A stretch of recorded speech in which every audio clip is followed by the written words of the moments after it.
Good evening, everyone. Time for another silver update. Now, this is a 30-minute chart of silver provided by netdania.com. You can click on the link below. It's overlaid with the Dow Jones 30 Industrial Average. Now, you can see that the Dow has fallen fairly significantly from about 17,990 down to a low of about 17,128. So, about 800-point drop in the Dow over the course of the last week or so. Now, silver had held up steadily as as the Dow was going down. You can see it wasn't until about right here today when silver started to decline. So, is this going to continue? Is silver and the Dow, are they going to go down together? Well, I think if we pull out to the long-term chart, it doesn't really appear so. It's the Dow is so overvalued on a relative basis compared to silver and gold. Nothing like we had with the top in silver back in 2011. You can see how low it is relatively. Now, I've pointed out these potential reversals in the past. You can see we had one here, and I thought that might have been the reversal point, but they pushed it farther. Now we're all the way up here, but you can see there's kind of that rising trend here and falling trend here. Are we going to get that? I think eventually, yes, we're going to get that. I think that they're going to converge.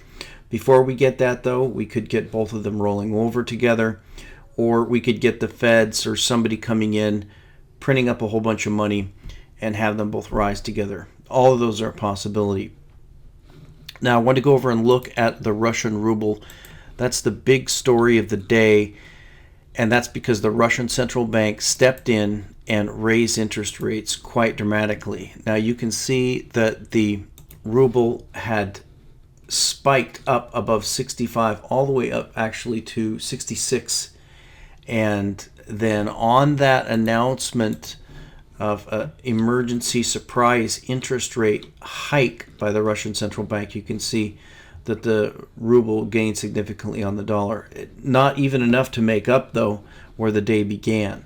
So we'll see if this stands and actually the Russians are able to defend their currency. Let's read this story from The Guardian. This is Russian central bank raises interest rates to 17% to prevent the ruble's collapse. Russia's central bank has taken drastic action to halt the ruble's freefall on the foreign exchanges by raising interest rates by 6.5 percentage points to 17%. After a day of turmoil dominated by fears that a crashing global oil price would devastate Russia's energy-dominated economy, an after-hours meeting of the central bank in Moscow decided emergency action was needed to prevent the ruble's collapse. The bank said the increase in borrowing costs, which will deepen Russia's recession if sustained for a prolonged period, was needed to end the currency's depreciation and combat inflation. Higher interest rates tend to make currencies more attractive to foreign investors, and the ruble rose against the dollar in the wake of the surprise announcement. Earlier, a 10% fall in the value of the ruble against the dollar had badly rattled global markets, with the FTSE 100 index in London closing at the lowest level of 2014. Investors dumped shares as they weighed up the risk that a deepening economic crisis would destabilize Russia and make it more difficult for the West to deal with its president, Vladimir Putin, adding to geopolitical tensions in Eastern Europe and the Middle East. The huge jump in interest rates was seen by analysts as an attempt by the central bank to show that it was determined to protect the ruble. A smaller 1-point rise to 10.5% last week had failed to impress financial markets at a time when the price of oil was plunging to a 5.5-year low. Earlier, Russia bought rubles for dollars on the foreign exchanges, but failed to prevent the biggest one-day decline in the currency since Russia's debt default in 1998. The fall meant it took 63 rubles to buy a dollar, a decline of 45% since the start of the year. That has seen the price of oil drop from $115 a barrel to $60 a barrel. In London, the FTSE index leading shares fell for the sixth day in a row. The FTSE has lost 9% since the start of the week and closed at 6,182 points. Although the near halving of the cost of crude oil since the summer should eventually boost global growth, by increasing consumer spending power and reducing business costs. Investors are concerned that lower oil prices reflect softer demand from a weakening global economy. Oil and gas account for 70% of Russia's exports, and Moscow needs an oil price in the region of $100 a barrel to balance its budget. Seriously, we're going to talk about Russia balancing its budget? Even before the dramatic announcement of the interest rate rise, the central bank said the economy would contract by 4.5% in 2015 if the oil price remained at its current level for the next 12 months. Oil prices came under renewed pressure on Monday after OPEC stressed it had no immediate intention of curbing production. Some analysts believe Saudi Arabia and the U.S. are deliberately pushing oil prices lower in order to put pressure on Putin. Washington is contemplating tougher sanctions against Russia for its support to separatists in eastern Ukraine. Neil Barrett of the Center for Policy Studies said the bad news for Russia is that the outlook for oil prices appears weaker and weaker. This week, the International Energy Agency cut its demand growth forecast. In combination with still growing U.S. production and Saudi determination to keep prices low, it means that prices next year are likely to fall yet further. Laith Calaf, senior analyst at Hargreaves Lansden, said the pace of the fall has been breathtaking, with oil-related stocks bearing the worst of the pain. We are now closing in on a technical correction, 10% fall after just 6 abysmal trading sessions. To give some perspective, we already witnessed a 10% fall in the UK market in September, October this year, but this took place over 6 weeks, not 6 days. So there's the news story. Now, I want to take you over to a chart of the Russian stock market. Now, you can see the Russian stock market has significantly suffered with this fall here. You can see this is the 2-year chart. I believe this is the 2-year. Yes, the 2-year chart, and the Russian stock market is down 40%, whereas the U.S. stock market is up 30%. Now, if we take this out to the max, a completely different picture emerges. You can see that the Russian stock market, starting in about 2002, had a tremendous run-up, and it ran up almost 3,000%, corrected back during the financial crisis, rallied again, and you can see we're coming back to, we're not to the lows that the Russian stock market was in the financial crisis, but it's coming back to those lows. And of course, the Russian ruble has been devalued so much that people who are sitting on Russian stocks from back at that time are probably showing losses at this point. Now the question is the strategy of the Russians going to succeed? Well, I wanted to show you a chart from the United States. It's kind of interesting because this is seen as a drastic action and a crazy move by the Russians. But at the same time, when we look at this interest rate chart, this is one I pulled from Trading Economics, and this is the U.S. federal funds rate. I think the rate from Russia was actually quoted was the prime. So this is actually a shorter term rate than that. And you can see that during the period of the economic crisis at the end of the 1970s, with gold running up to $850 an ounce, and Paul Volcker coming in and raising interest rates, you can see that interest rates went from about 10% in the late 70s up to 20% in early 80, dropped all the way down to 9%, and then within a very short time rose again up to 20%. So this isn't really an unprecedented thing. Now, what was the result of that? Well, we know what the result was. The United States actually tamed inflation. There was a rush to the dollar because of those interest rates. Actually, the dollar ran so high in 1985 they had to have the Plaza Accord to try to reduce the value of the dollar. So actually, this strategy by the United States succeeded. And remember, this was a time when the United States pretty much didn't have any deficits. Now, if we look at the deficits that Russia has compared to the United States, there's simply no comparison. Our deficits are absolutely through the roof. So the question one would have to ask is, why is it that the United States dollar is not under pressure at all when it has the worst deficits and trade deficits in the history of the nation, far surpassing any other country except for maybe some tiny European countries, in how horrific those deficits are? And yet interest rates are very low. In fact, they're ridiculously low. They're pegged to nearly zero. So is the Russian economy more of a real economy where they're actually raising interest rates to protect their currency? They're raising interest rates to attract people into their currency. What is attracting people into the US dollar? Well, I think we would agree that it's more machinations and war that the US has used to protect the currency than any kind of market-based interest rate strategy, which it seems that the Russians are pursuing. Now, we know that the Chinese have had decent interest rates for quite some time. It's really only the EU, Japan, and America, and then Australia and Canada that have these ridiculously low interest rates. They're practicing financial repression on their people.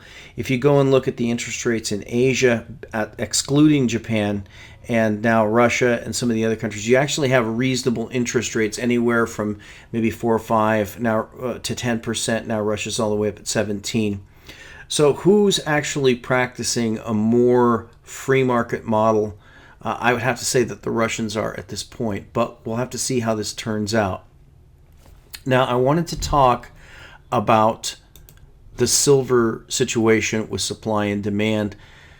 I had to answer a number of commentators, and I've done a number of counter arguments to various arguments that have been on the blogs and been on the message boards and things about why silver's price is so low.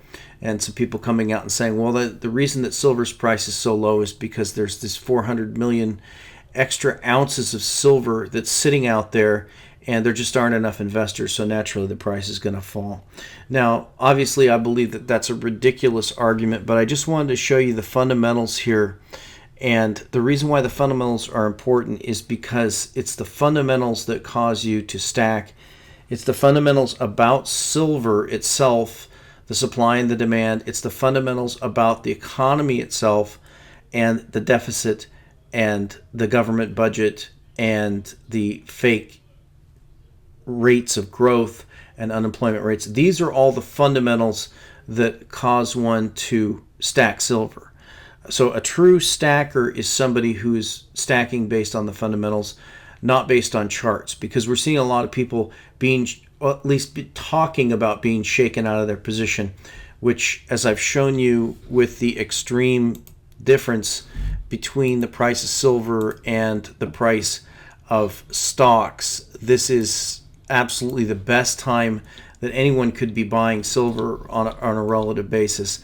My guesstimate, I can't say because I don't have the figures, and maybe if you use Shadow Stats figures, you might get there. But I would say, based upon just my rough estimates, that we are at a lower inflation adjusted price here at 16 than we actually were here at 850. And we're probably more around something where we were when the bull market actually broke out, when we were down around $5. So has the amount of dollars and other currencies in the system tripled since 2003 to where we are now? I think it's gone much, much more than that. So let's get back to the supply and demand story here. We want to first look at the mine production.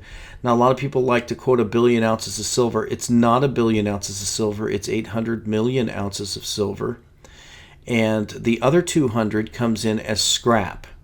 Now, you can see that the scrap amount is falling. We would expect that to fall. I can't believe that they can even get that much with the prices of silver so low.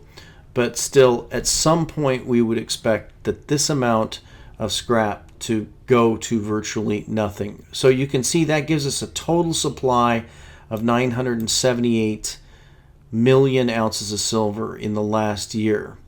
Now, the total demand was 1,081 million ounces of silver. So we actually have a supply deficit of 100 million ounces of silver.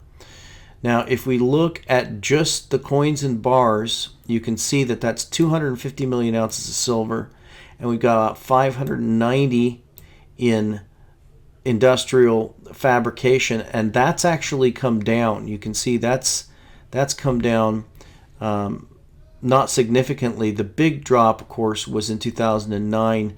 Then things popped right back up. Now you have to remember that China never went into any kind of recession. I've shown on charts in the past that their income per capita and their GDP have doubled since the financial crisis happened. So it hasn't affected China. It did affect the rest of the world, but you can see how fast it snapped back. So now we're trailing below those, but we're still at nearly 600 million ounces. You can see with this 586 figure and the 245 figure, just industrial demand and just the coins and bars alone is enough to account for all of the silver that's mined every year, because those two added together is roughly 830 million ounces, and we're only mining 820. So that's excluding jewelry and silverware.